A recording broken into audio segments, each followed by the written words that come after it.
नमस्कार, मी अमोल येडगे, जिल्हाधिकारी कोल्हापूर। काल कोल्हापूर जिल्ह्यामध्ये पूर्ण जिल्हाभरामध्ये सरासरी 67 मिलीमीटर एवढ्या पावसाची नोंद झाली। काल ऑरेंज अलर्ट होता आणि काल जिल्ह्यामधील एकूण 76 सर्कलपैकी एकूण 38 सर्कलमध्ये अतिवृष्टी झाल्याचं निदर्शनास आलेलं आहे। ज्या ज्या सर्कलमध्ये अतिवृष्टी झाली त्या ठिकाणी पंचनाम्याचं काम आहे ते प्रशासनामार्फत सुरू आहे। जिल्ह्यामध्ये मागच्या 7 ते 8 दिवसापासून चालू असलेल्या पावसामुळे 11 राज्यमार्ग, 37 प्रमुख जिल्हा मार्ग आणि जिल्हा परिषदेकडचे इतर जिल्हा मार्ग 13 आणि ग्रामीण मार्ग 25 असे रस्ते बंद आहेत आणि इतर पर्यायी रस्त्यांनी वाहतूक सुरू आहे।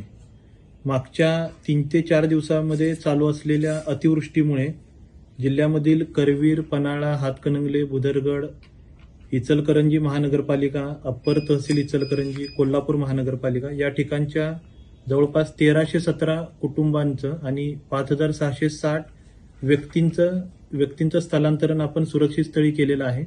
त्यासोबतच जवळपास 2803 जनावरांचंही स्थलांतरण आपण सुरक्षित स्थळी केलेलं आहे। त्यांच्या निवाऱ्याची व्यवस्था आपण या सुरक्षित स्थळी केलेली आहे। जिल्ह्यामध्ये पंचगंगा नदीची राजाराम बंधाऱ्याची आत्ताची सध्याची पातळी 45 फूट 5 इंच एवढी आहे। पंचगंगा नदीच्या शिरोळ बंधाऱ्याची पातळी 59 फूट 6 इंच एवढी आहे आणि पंचगंगा नदीवरील नृसिंहवाडी येथील पातळी आहे ती जवळपास 59 फूट एवढी आहे।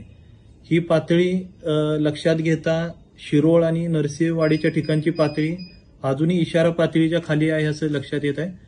पण त्या ठिकाणी सुद्धा तहसीलदार आणि गटविकास अधिकाऱ्यांनी प्रशासन गावोगावी भेटी देऊन परिस्थितीची पाहणी करत आहे आणि त्या पद्धतीने जिल्ह्यामधील सर्व तालुक्यांमध्ये तहसीलदार, गटविकास अधिकारी, तालुका प्रशासन, ग्राम प्रशासन गावोगावी भेटी देऊन परिस्थितीची पाहणी करून आवश्यक ती दक्षता घेत आहे। राजाराम बंधाऱ्याची जर आपण पातळी बघितली तर 45 फूट 5 इंच ही सध्याची पातळी आहे आणि सकाळपासूनचा जर अंदाज घेतला तर जवळपास 2 तासामध्ये 3 इंच एवढी पाणी पातळी वाढत आहे। आपला 2019 आणि 2021चा डेटा आपण लक्षात घेतला तर राजाराम बंधाऱ्याची पातळी 46 फूट 5 इंचावरती गेल्यानंतर नाईकमळा, पोलो ग्राउंड, विनस कॉर्नर या ठिकाणी पाणी येतं असं दिसतंय। 47 फूट 2 इंचावरती शुक्रवार पेठेची पश्चिम बाजू, आयडियल कॉलनी, लक्षतीर्थ वसाहत, पंचगंगा हॉस्पिटल, जामदार क्लब या ठिकाणी पाणी येतं असं दिसतं।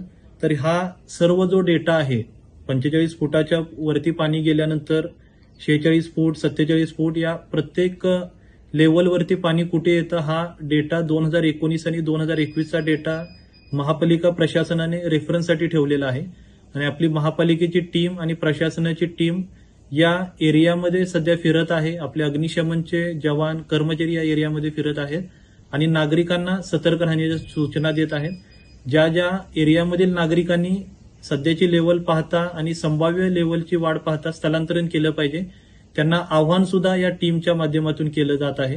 सध्या राधानगरी धरणामधला विसर्ग 8640 क्युसेक्स एवढा आहे। कोयना धरणामधूनही जवळपास 30,000 क्युसेक्स एवढा विसर्ग होत आहे आणि धरण क्षेत्रामध्ये जो काल जवळपास 200 मिलीमीटरपेक्षा जास्त पाऊस झालेला आहे। आज सुद्धा ऑरेंज अलर्टचा इशारा हवामान विभागाने दिलेला आहे।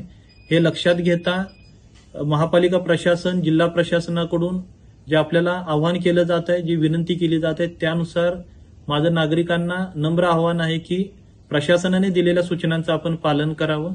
रात्रीच्या अगोदर आणि आपल्या भागातील पाण्याची पातळी वाढण्याच्या अगोदरच आपण सुरक्षित स्थळी स्थलांतरण करावं। माहिती आपल्यापर्यंत वेगवेगळ्या माध्यमातून प्रशासनाकडून पोहोचवली जाईल आणि त्यासोबतच आज आणि उद्या पावसाची परिस्थिती पाहता शाळांना सुट्टी दिलेली आहे।